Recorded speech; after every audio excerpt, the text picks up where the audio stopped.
while the optimists and the pessimists were arguing over whether the glass was half full or half empty, the opportunists took the glass and drank it.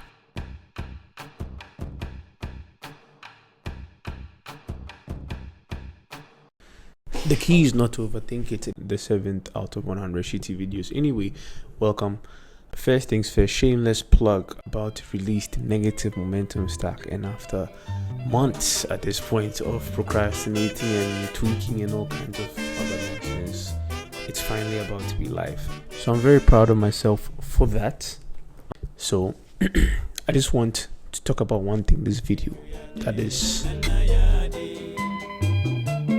optimism versus pessimism. Yeah, I'm sure that after you hear that, you're probably like, because maybe that conversation has been played out enough. But I want to bring a different perspective to it, which is the concept of opportunism.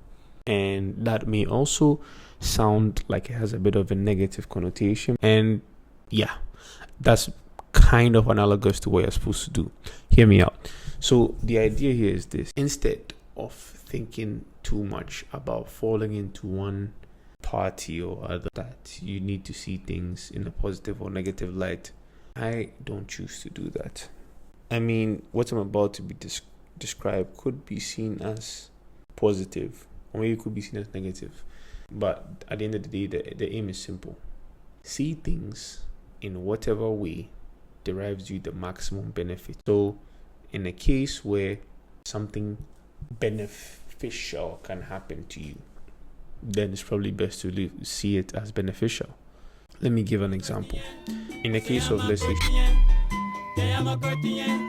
starting a business, at the end of the day, there's an asymmetry in the benefits versus disadvantages you get, because whatever happens, you have a high upside, possible profit, possible experience, possible life enjoyment, fulfillment, fairly low downside, because you still have experience. Worst case scenario is you lose money that you put into it, which brings you back to square one. But the point is that on a balance of probabilities, you have a higher upside and a lower downside when starting a business.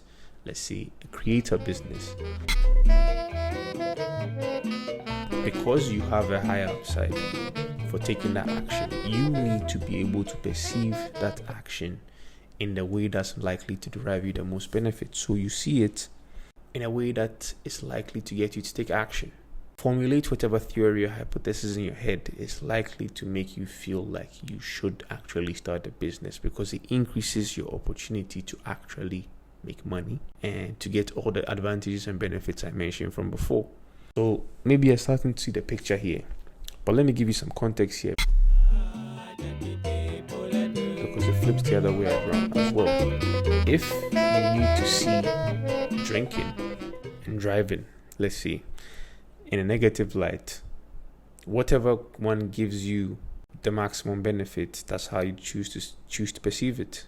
The upsides and the downsides are quite fairly measured out. They've been measured out with drinking and driving for a long time.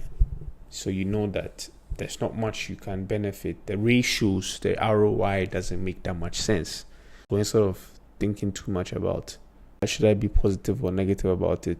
Now that I think about it, I'm saying this out loud, I realize now the question becomes, how do you determine whether it's for your own benefit or not, and what your benefit is? Thank you very much.